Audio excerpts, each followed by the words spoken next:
The number wasn't supposed to leak. Not this early. Not like this. But the second it hit social media, everything changed. Because sitting there, in cold, undeniable, was a gap so brutal it didn't just separate two players. It exposed an entire hierarchy the WNBA had been quietly building behind the scenes. $528,000 for Caitlin Clark. $350,000 for Angel Reese. And just like that, the internet exploded. But this wasn't just about money. No, this was about power, respect, control, and a rivalry that had been simmering since college, suddenly boiling over in the most public, humiliating way possible. Within minutes, screenshots started circulating. Fans weren't just reacting, they were choosing sides. The league has spoken. One post read. Another was harsher. One gets paid for impact, the other for noise. And then came the reaction. Not a quiet statement. Not a polished response. What followed behind closed doors, and then leaked anyway, was something far messier. Voices raised. Frustration boiling. A moment that insiders are now calling a full-blown meltdown. Because for Angel Reese, this wasn't just a paycheck. This was a message. A ranking. A reality check she was never supposed to face like this. And the worst part? This might only be the beginning. Long before the money, before the contracts, before the league quietly stamped dollar values on their names. This was personal. It didn't start in the WNBA. It started in packed college arenas, where every possession felt like a statement, and every headline turned two rising stars into opposites in a story neither of them fully controlled. Caitlin Clark was framed as the generational talent, the shooter from impossible range, the playmaker who bent defenses until they broke, the one networks couldn't stop showing. Every game felt like an event. Every stat felt historic. Cameras followed her. Brands noticed her. The spotlight didn't just find her, it stayed on her. And then there was Angel Reese. Relentless, physical, emotional. A force in the paint who played with an edge that made people either love her or question her. She didn't just want to win. She wanted to be seen winning, celebrating, dominating. And when LSU took down Iowa, that moment didn't just end the season. It ignited something much bigger. Because from that point on, it was never just basketball again. It became narrative versus narrative. Every time Clark broke a record, Reese's name somehow got pulled into the conversation. Every time Reese celebrated, critics compared it to Clark's composure. The media didn't just cover them, they framed them. One as the face, the other as the challenger. One as consistency, the other as controversy.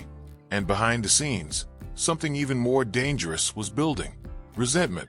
Because while Reese was putting up numbers, battling in the paint, building her own following, she kept watching the same thing happen over and over again. Clark getting the endorsements, the praise, the attention that translated into something bigger than stats. Influence. And influence in this league meant leverage. When they both entered the WNBA, the expectation was that things would reset. New teams, new systems, a clean slate. But that didn't happen. If anything, the gap became more visible. Clark didn't just transition, she exploded. Record-breaking assists, deep threes, sold-out arenas, TV ratings spiking whenever she played, teammates getting better around her, the entire system shifting because of her presence. It wasn't hype anymore, it was measurable impact. Reese's journey looked different. She fought, rebounded, hustled, put up numbers that looked strong on paper. But the conversation around her never settled. Efficiency questions, shot selection debates, analysts breaking down missed opportunities in ways that started to stick. And then came the off-court layer. Brand deals. Clark's partnerships didn't just grow, they multiplied. Major companies aligning themselves with her image, her consistency, her predictability. The kind of predictability brands trust. Reese built her brand differently. Louder, bolder, more personality-driven. But with that came volatility. Moments that went viral for the wrong reasons. Reactions that felt emotional instead of strategic. And slowly, quietly, some companies started watching more carefully instead of jumping in. By the time the new CBA negotiations were happening, the league wasn't just evaluating players anymore. It was evaluating value. Not just who performs, but who scales, who brings eyes, who brings money, who moves the entire ecosystem when they step on the court. And when those internal conversations started turning into actual numbers, numbers that would eventually leak, the truth was already decided long before the public ever saw it. Because this wasn't a sudden gap. This was years in the making. And Angel Reese? She could feel it coming. Just not like this. The moment the numbers leaked, it didn't feel like a report. It felt like a verdict. Not debated. Not explained. Delivered. $528,000 for Caitlin Clark. $350,000 for Angel Reese. And buried inside that gap was something far more dangerous than money. It was meaning. Because within league circles, everyone already knew how this new system worked. The restructured CBA wasn't random. It wasn't emotional. It was algorithmic, cold, precise, built to reward one thing above all else: validated production at the highest level. And Caitlin Clark had checked every box. First team all WNBA, record-breaking metrics, league-wide impact that didn't just show up in stat sheets, but in ticket sales, broadcast deals, and franchise valuations. She didn't just play the game. She moved the business around it. Angel Reese? She had presence, energy, rebounding numbers that looked dominant at first glance. But when the same system ran her profile through that same cold formula, something didn't translate. No all-WNBA selection, efficiency flags, inconsistent offensive output. And just like that, the system made a decision that no press conference could soften. Clark wasn't just ahead. She was categorized differently. But here's where everything spiraled. Because initially, Reese didn't say anything. For a few hours, there was silence. And that silence had people wondering. Maybe she'd take the high road. Maybe she'd spin it. Maybe she'd use it as motivation. Then the first post dropped. Subtle, indirect, but sharp enough to cut through the noise. Know your worth. 4 words. No names. No context. But everyone knew exactly what it meant. Within minutes, the replies flooded in. Some backing her. Others questioning her. And then came the comparisons. Screenshots of stats. Clips of missed shots. Threads breaking down efficiency numbers in brutal detail. It wasn't support. It was scrutiny. And then came the second post. This one wasn't subtle. This league don't pay for what I bring. That's when it shifted from frustration to confrontation. Because now, it wasn't just about her contract. It was about the league itself. And insiders noticed immediately. Front offices started talking. Quietly at first. Then more openly. Because this wasn't just a player reacting emotionally. This was a player publicly challenging the system that just evaluated her. And the timing couldn't have been worse. Because just hours after those posts, another detail surfaced. One that hadn't been part of the original leak. Clark's number, $528,000, wasn't even the full story. It was just the base. Bonuses, incentives, escalators tied to performance. Insiders projected that if she repeated even a fraction of her rookie dominance, that number could climb fast and position her for a supermax trajectory that Reese wasn't even close to touching yet. And suddenly, the gap didn't look like $178,000 anymore. It looked like a future separating in real time. That's when the real reaction happened. Not online, not in tweets, but behind closed doors. Reports started leaking, not official statements, but whispers from people inside team facilities. Raised voices, heated conversations, frustration that wasn't being filtered anymore. One source described it as not just anger, but disbelief. Because for Reese, this wasn't how the story was supposed to go. She wasn't supposed to be looking up. Not after college. Not after everything that had been built around her name. And yet, here it was, documented, calculated, and now public. A system telling her exactly where she stood. But the most shocking part? This wasn't even the moment that changed everything. Because while Reese was reacting to the number, the league had already started reacting to her reaction. And what they were seeing was about to make things even worse. What happened next didn't unfold publicly at first. There were no cameras, no official statements, no press conferences, just quiet movement behind the scenes, executives watching, brands reassessing, and a league that suddenly found itself dealing with something far bigger than a salary debate. Because it wasn't the number that triggered concern, it was the reaction. Within 24 hours of Reese's posts, Multiple insiders confirmed that conversations had already started, not about her performance, but about her stability as an investment. And in a league that's finally attracting serious corporate money, that word, stability, carries weight. Sponsors don't just buy talent, they buy predictability. And what they were seeing from Reese didn't look predictable. It looked volatile. Then came the shift that nobody expected. A major brand, one that had been quietly exploring expanding its partnership with Reese, hit pause.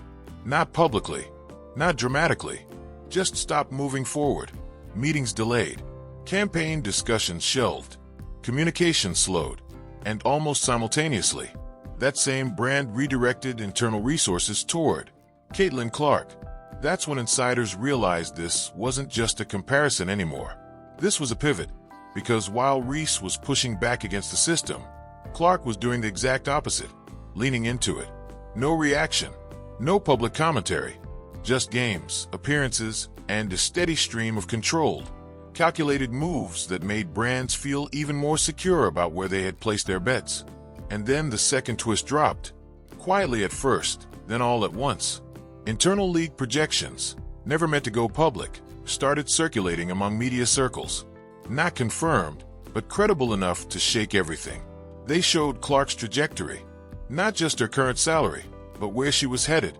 If her performance held, even slightly, she wasn't just on track for incremental raises. She was on a path toward a supermax structure that could approach $1.50 to $1.70 million annually within the next few seasons. That number hit like a shockwave, because now the conversation wasn't about a gap. It was about a widening gulf. And Reese, she wasn't even on that path. Not yet. Not without a complete shift in performance metrics, accolades, and, most importantly, public perception. And that's where things got even more complicated. Because while Clark's rise looked structured, supported, almost inevitable, Reese's situation started to look unstable. Reports surfaced about tension, not just online, but internally. Questions about availability, frustrations around injuries that lacked clear timelines, moments where optics didn't match messaging. One clip, in particular, started circulating again. Reese promoting her shoe, while still listed as sidelined. Individually, it might have meant nothing, but in this moment, it became a symbol of everything brands worry about: mixed signals, unclear priorities, blurred lines between performance and promotion. And the timing couldn't have been worse, because just as those conversations were happening, Clark's commercial world was exploding. New campaigns, expanded product lines, retail sellouts, executives pointing to real data, units moved, audiences reached, revenue generated, and using it as justification to double down.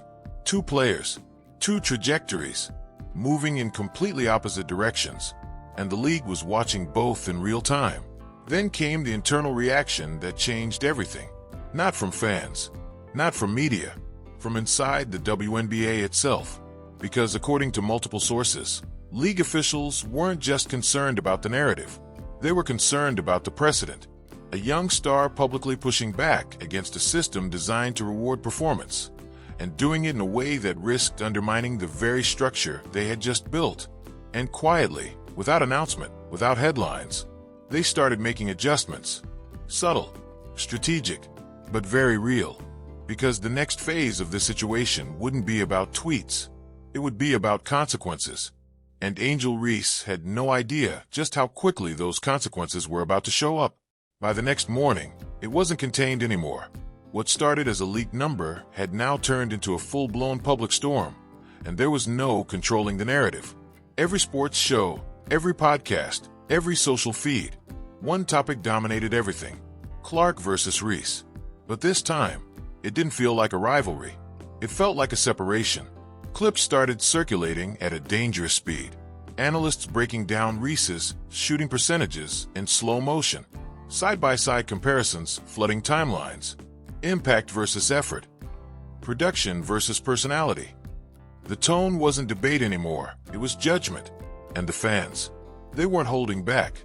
One side crowned Clark as the face of the league, the engine driving everything forward. The other tried to defend Reese, pointing to her hustle, her presence, her cultural impact. But even that defense started to crack under the weight of numbers that kept getting reposted over and over again. $528,000, $350,000, $28 million Nike deal, unsold inventory. The internet had already decided what those numbers meant, and then the media made it worse. Segments started framing Reese's reaction as emotional instability, headlines questioning her professionalism. Phrases like bad for business and risk factor started appearing, words that don't just describe a moment, but can define a career if they stick long enough. Inside locker rooms, the tension was just as real. Players noticed, teammates heard the noise, and while nobody said it directly on record, the shift in energy was impossible to ignore. Because when one player becomes the center of controversy, it doesn't stay isolated. It bleeds into the entire team environment. Meanwhile, Clark, she said nothing. No tweets, no interviews addressing it, no reactions. And somehow, that silence made everything louder. Because while Reese was trending for what she said, Clark was trending for what she didn't have to say. Game footage resurfaced, highlights replayed, commentators praising her composure, her focus, her ability to let performance speak instead of emotion. The contrast wasn't subtle, it was glaring, and brands noticed. Again, marketing teams don't react emotionally, they react to data. And what the data was showing right now wasn't just engagement, it was sentiment. Positive versus negative, stability versus volatility. And in that comparison, Clark's value didn't just hold, it increased. Reese's, it became a question mark. Then came the moment that pushed everything over the edge. A live segment, national audience. A former player asked directly about the situation. The answer? Cold, calculated, brutal. This league doesn't reward noise. It rewards results. That clip spread faster than anything before it, because it didn't feel like an opinion. It felt like confirmation. And suddenly, Reese wasn't just dealing with fans or analysts. She was dealing with perception solidifying in real time. A perception that could follow her into every negotiation, every endorsement meeting, every future contract discussion. And that's when the emotional weight really hit. Because this wasn't just backlash. This was branding. And once a narrative like that locks in, it doesn't let go easily. But just when it seemed like everything had already reached its peak, another detail surfaced. One that shifted the conversation again. And this time, it wasn't about Reese reacting. It was about something happening behind the scenes that nobody saw coming. The next leak didn't look dramatic at first. No viral caption, no explosive headline, just a quiet report buried inside a longer industry update. Something most people would have scrolled past if the timing wasn't so perfect or so dangerous. Because while the public was still locked into Clark versus Reese, something else had already started happening behind the curtain, and it changed the entire equation. Multiple insiders began confirming that the league wasn't just monitoring the situation, they were actively recalibrating future marketing strategy around one central figure. Not multiple faces, not shared spotlight. One, Caitlin Clark. What had been building slowly was now accelerating fast. Broadcast partners pushing for more Clark-centered scheduling. Sponsors requesting her games in prime slots. Internal projections showing spikes in attendance, merchandise, and ratings whenever her name was attached. And here's the twist nobody saw coming. Those projections weren't just influencing marketing. They were starting to influence league-level decisions. Because when money flows in one direction consistently enough, the system doesn't stay neutral. It adapts. And quietly, almost invisibly, the WNBA began shaping its future around that reality. More exposure, more promotion, more structural support for the player driving the numbers, which meant something else had to happen on the other side. Less margin for volatility, less patience for unpredictability, less room for narratives that didn't align with growth. And that's where Reese's situation took its most dangerous turn. Because now, this wasn't just about her proving herself on the court. This was about whether she still fit into the version of the league that was being built in real time. Behind closed doors, conversations shifted tone. Not, how do we elevate both? But, who is safer to build around? And once that question enters the room, everything changes. Contract talks, brand alignments, media narratives, even locker room dynamics. Because players feel it too. Who gets featured? Who gets promoted? Who becomes the face? And who becomes the question mark? And just as that shift was happening, one more detail slipped out, not confirmed publicly, but repeated enough by insiders that it started gaining weight. A performance-based internal review system tied to future promotional priority. Translation: if you produce, you rise. If you don't, you fade. Fast. And suddenly, Reese's situation wasn't just about catching up. It was about survival at the top level of visibility. Because in a league now moving at business speed, there's no space for standing still. Only moving up, or getting left behind. And here's the part nobody wants to say out loud. If Clark continues on this trajectory, if the numbers keep climbing, if the brands keep doubling down, then this gap we're seeing right now, it won't close. It will explode into something the league has never seen before. A single player dominating not just the game, but the entire ecosystem around it, and everyone else, forced to adjust, or disappear from the spotlight entirely. Which raises the question no one inside the WNBA is answering publicly yet. Is Angel Reese about to fight her way back into the conversation? Or has the league already decided who the future belongs to? Now the question isn't just what happened, it's what happens next.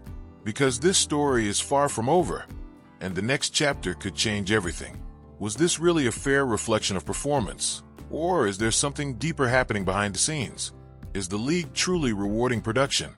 Or quietly choosing a face to build an empire around? And most importantly, did Angel Reese just get a reality check or get pushed out of position? Drop your thoughts below, because this isn't just a debate anymore. It's a turning point for the entire WNBA. Is Clark's rise unstoppable? Or is Reese about to come back with something that flips this whole narrative upside down? And don't forget, these situations evolve fast. One game, one statement, one moment can shift everything again. So if you want the real breakdowns, the hidden angles, and the stories they're not saying out loud, make sure you're locked in. Because what's coming next might be even bigger than this.